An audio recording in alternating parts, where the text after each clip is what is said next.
Hello, and welcome back to the Vintage Baseball Corner. I'm Chris, and I appreciate you joining me today. Today we're going to look at part 3 of our 76 card PSA Submission Preview. These were for vintage cards from 1960 through 1979. In the interests of time, I broke this up into 3 parts, as 76 cards is a lot to go through at one time. As I mentioned in the other videos, I forgot to shoot this video before I packed up the cards and mailed them off. So we will be looking at front and back scans of each card as we go through of the same submitted cards at PSA. They are currently in the grading stage at PSA right now. Just real quickly, as we look at this, I'll show you some of the cards that came from our last PSA submission. As you can see, there's some really, really nice beauties in there. But part 1 of this preview was 1960s cards. Part 2 was 1970s, and not including any 1975s. And part 3 today is all 1975s because there were just enough of those to support their own video. But again, you can see some of the cards from our last submission. The submission went very, very well. We had lots of good grades, and I do encourage you to watch that if you haven't seen it. Next up, these are some of the cards that you're going to see in this particular submission. I just wanted to kind of cover again, most of these cards are going to be mine, and most are going to be high-grade examples. The other cards that you'll see from part 1 and part 2 are a combination of mine and a few other friends. We all have different styles. We all have different ways of collecting, so you will see low, mid, and high-grade cards in those parts. But at the same time, you'll get to see a nice representation of stars from throughout those time frames. Let's go ahead and get started on this. Again, most of these are mine.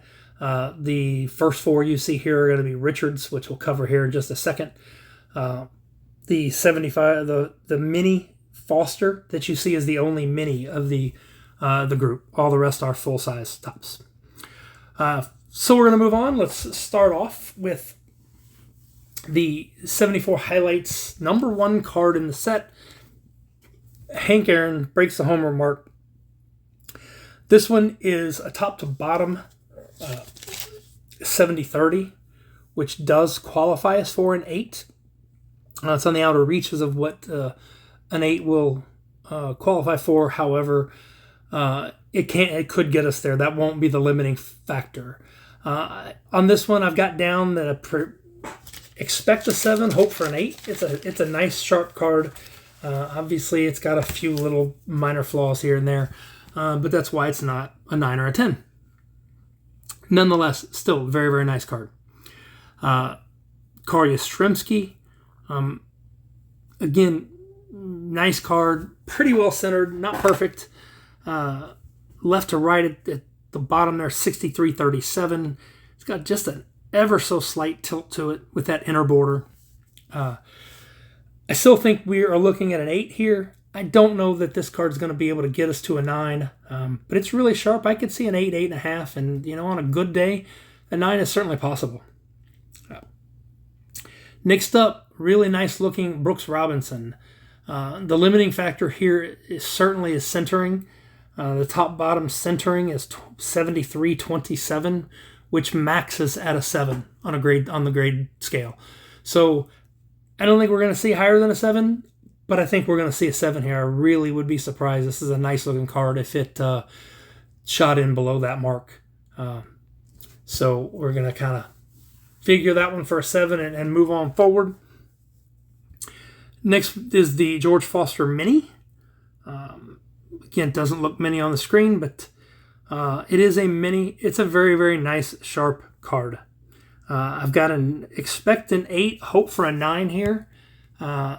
The centering is better than 60-40 both ways. Very, very light edge touches. I think this one is a really, really easy 8 and possibly a 9 on it. Again, you can see nice clean back on it. Next up is Dave McAnally. McAnally was one of the Orioles pitchers in the early 70s, won 20 games a few times, was one of their key guys along with Palmer, Mike Cuellar, and Pat Dobson in the early 70s. That said, this one's a really, really nice card. The only limiting factor that I see on it is as you can see here, there's a little bit of what I call snow right around his hat. It's not much. I don't think it'll kill the grade in any way, shape, or form. I've got it down as an 8, hope for a 9, but more than likely we're going to see an 8 on this, maybe even an 8.5, because this card is centered really, really well. And as you can see, nice, solid, clean back on this one. Fritz Peterson. This one I got down as an 8. I think 8's going to be the max on it. Again, I didn't probably catch this at first, but there is that little bit of a tilt again to where you see the centering is worse towards the bottom around the baseball and above his name than it is towards the top. I've got it listed as 60-40, left to right, 63-37, top to bottom. Both of those fit within a 9 parameters, but with that tilt, and I just think an 8's the most likely scenario here. Take a look at that. We'll move on to Red Sox team card.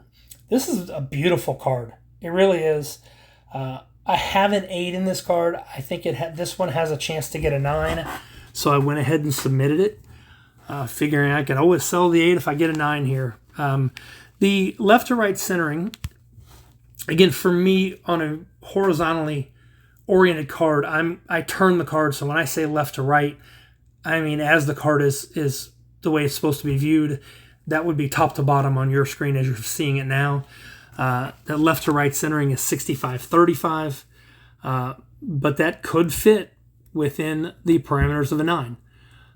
So it's right on the edge, but at the same time, it does fit within it if all other parts of the card are fitting, if you will, of the grade. So, 8, 8.5 is probably the most likely grade here.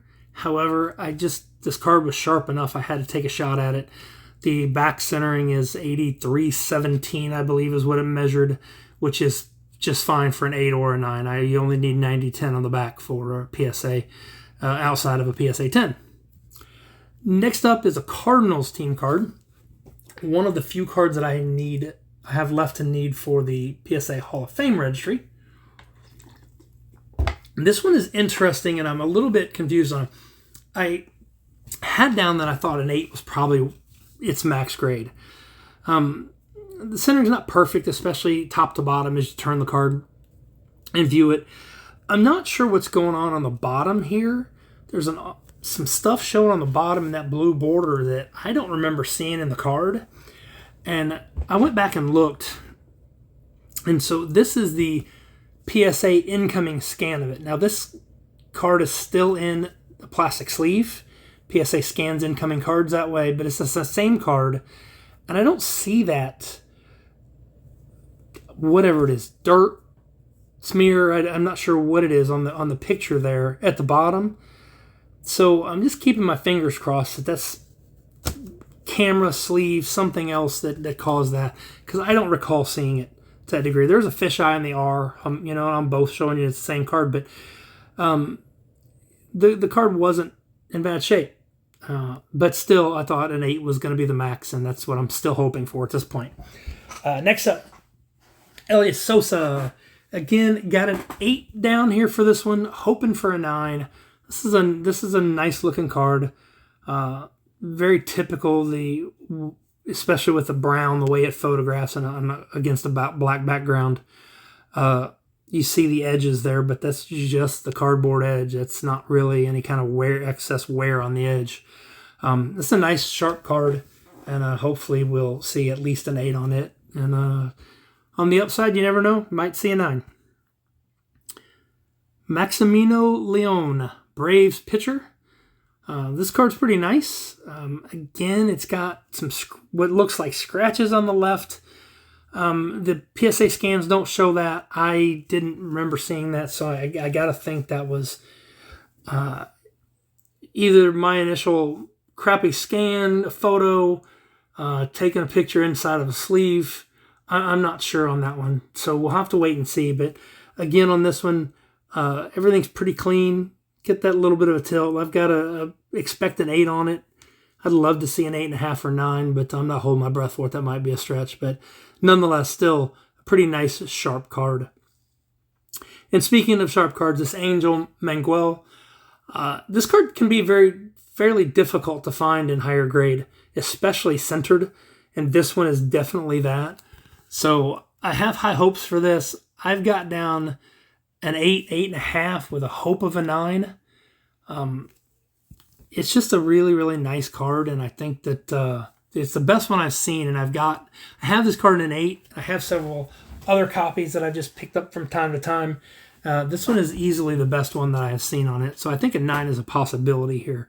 But we're going to take our chances with it and see where that goes. Gorman Thomas, again, I got an 8 here. I'd love to see a 9. I just don't know that that's going to happen. Really, the limiting factors here are pretty small. There is a fisheye right on his hat, which is not great placement for that. A single fisheye typically does not knock a card down below a 9.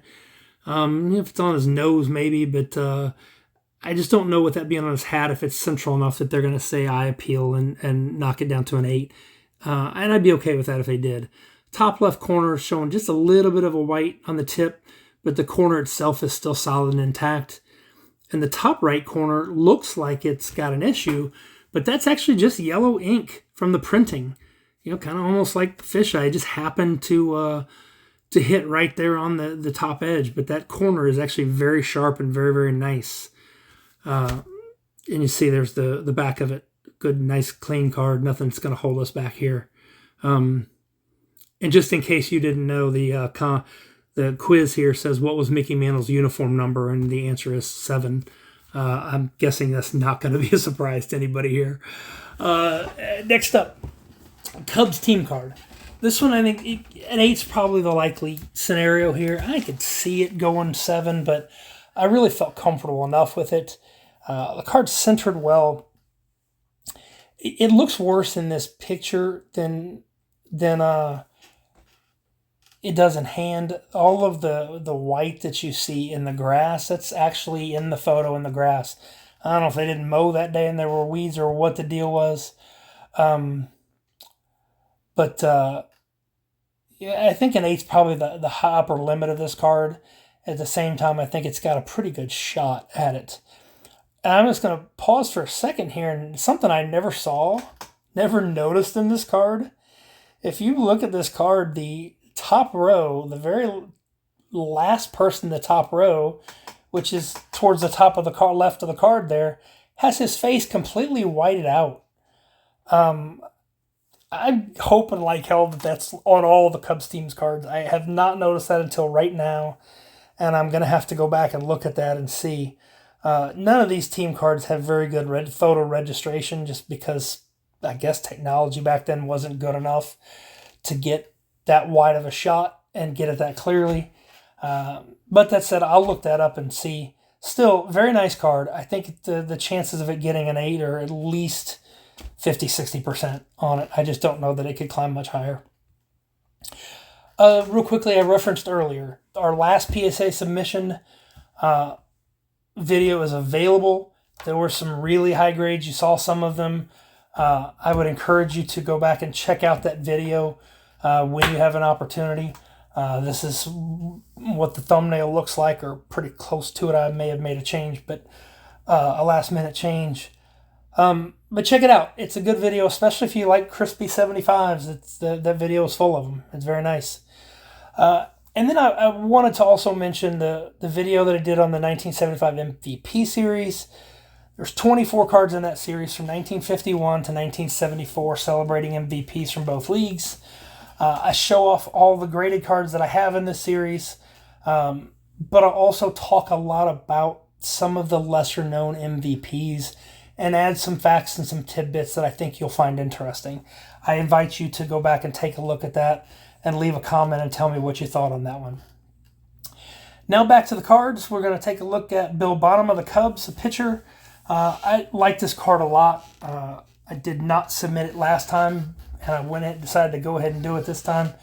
I think it's got a decent shot at a 9. I've got it down here marked as expect an 8, hope for a 9. We'll see how that comes out. But it's a really, really nice looking card with nothing that jumps out at you that makes you want to take it down. Jerry Grody, again, RIP to Mr. Grody. He just recently passed. This is a really nice card of his, very well, nicely centered. I don't think we have any issues with that at all. I'm expecting an 8.5 to 9 on this one. I'm almost expecting a 9. It's as good as many of the other 9s that I have gotten that I've seen. It's just a really, really nice card. There is the fisheye on the back in his name. I don't know if that's going to limit it enough to take it out of being a 9. Typically, small stains or small print defects on the back won't hurt you as much. So I'm still holding my breath on it. Going to hope that does not bother it from being a 9. I think it definitely would keep it from a 10. At the same time, very, very, very nice card. Just nice, again, crispy is the best word I can give you there. Bate McBride, I got an 8, hope for an 8.5 or 9. This one, the top and bottom centering is 62-38, so that's not going to be an issue for us. I'm not expecting a 10, so it's not going to be a problem for a 8 or a 9. I think 8, 8.5 is probably where this card lands. There is a little bit of surface snow, if you will, right around his neck and in front of his face. It's very, very minor. So I'm hoping that doesn't detract too much from the overall eye appeal for the grader. And again, here's the back. All of these, generally speaking, have really nice, clean backs. Here's the other Cardinals card. I did them separately, and I do that sometimes when I submit them because I don't want a grader to look at two different cards and find one little bitty flaw and automatically want to mark it lower than the one before. I guess that could work in reverse, but again, it's just a psychology thing for me. I think this card has the better chance of getting an 8. I think it could get an 8.5. A 9 might be a stretch. There's a little touch on the bottom right corner there. But again, the corner is sharp. It's just where the color border is off a little bit, and you can see a little bit of the white shining through. That aside, it's a pretty nice looking card, and I think an 8 is a safer bet on this one. Again, you can see the back there. Next up, this one, Jim Colborn, is pretty darn nice. Well-centered card. Left to right, straight up 50-50. Top to bottom is 64-36 on it, which would limit us to a 9. It would keep us from, keep us from getting a 10. I want to show you, you can see the natural cardboard fibers there on the left side.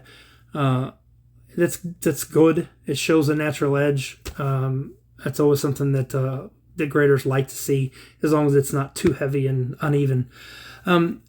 Anyway, going back to this, the centering's going to limit us to a 9, but again, I didn't have this earmarked for a 10 anyway.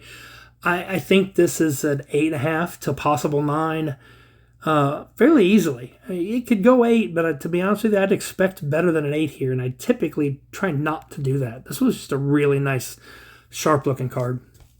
A couple more to go here. Astros team card. Again, I think I'd like to get all the team cards graded at some point, have them graded an 8 or above.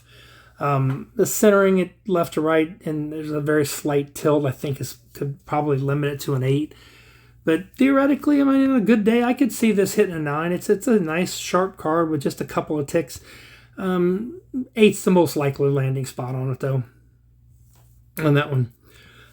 Bill Travers. This one's a really, really nice looking card. You got just a little bit of snow right there in the upper right corner, but aside from that, this card's really pretty.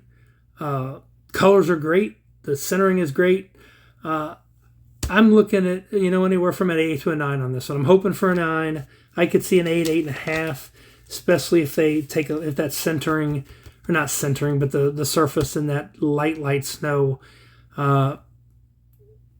basically knocks it down enough. But I don't think it's going to go below an 8 on that. I would be very surprised. So, Reggie Smith, we got 2 things to look at on this one. I got it down as an 8, hope for a 9, but I think we might be stretching it to get to a 9 on this one. The centering's pretty solid on this baby. There is a fisheye in the upper right corner, which again, I've seen plenty of 9s with a single fisheye. So that doesn't worry me too much. But if you look down on the bottom, the interior border there, right above the H in Reggie Smith, next to the baseball, almost looks like there's a minor little stain, whether it's like an oil type spot or, I'm not sure. I don't remember that card having that. I could have missed it. It's possible. So we're just going to have to wait and see on how that one comes out. I'm hoping that it doesn't knock it below an 8. It could. And if it does, then that would be my fault for missing it. But at the same time, still very, very nice looking card. Just makes you, these kind of cards makes you want to get a box of them brand new and just open them and see what kind of beautiful stuff you could get.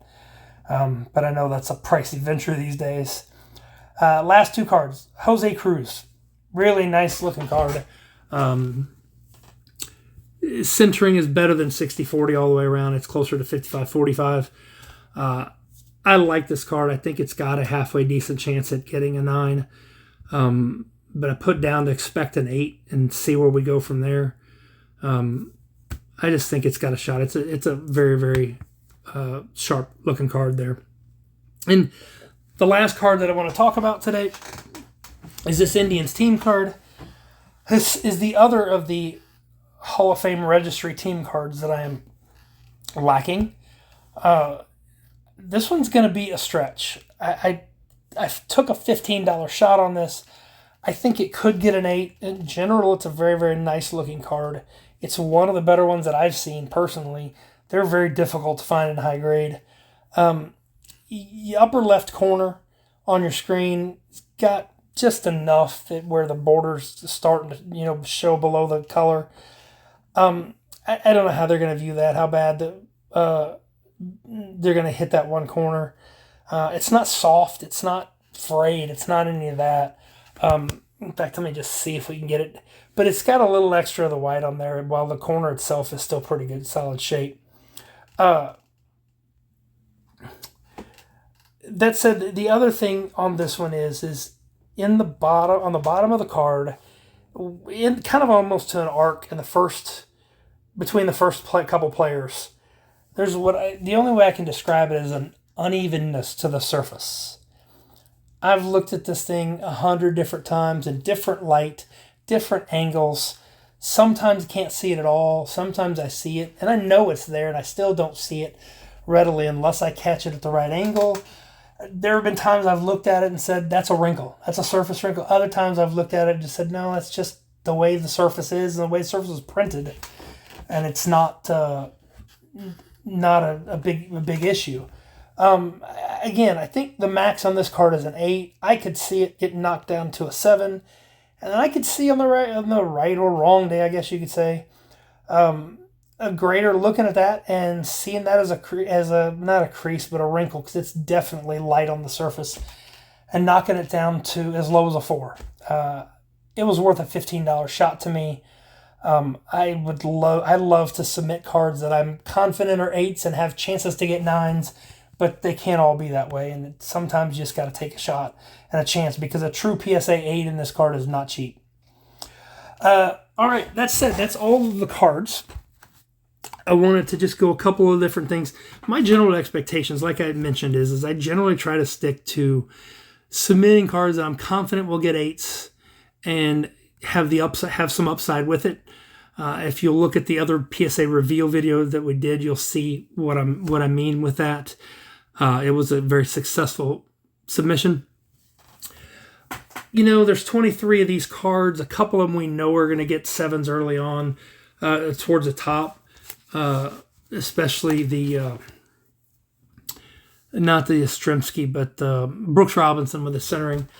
I'd love to see maybe 25% or maybe 5 or 6 of these B9s. Don't get me wrong, I'd love to see them all B9s, but I'm realistic here. I'm hoping to avoid as many 7s as possible because my collection is focused on 8s or higher. So we'll see how it goes. I've generally been pretty good at getting cards submitted and knowing what to expect and catching, anything that might be limiting. I might have missed on the one card that we looked at earlier, the Reggie Smith. But we'll just kind of have to play the waiting game and see. Again, these cards are all at PSA. They're in the grading stage. They have been for a few weeks now. I would suspect we're still a month away from seeing grades. I certainly will do a reveal on these, so please, subscribe to the video so that you can see when the reveal comes out and come back and see my other content. If you like these cards and like the videos, please hit the thumbs up button and like and throw me a comment. I'd love to hear your opinions on these cards. Whether you agree with me or disagree with me, I'd love to hear what you think. And we can discuss for sure. So with that said, I'm going to thank you for spending some time with me and hope that you have a great rest of your day. And I look forward to seeing you again and sharing time with you again soon. Thank you.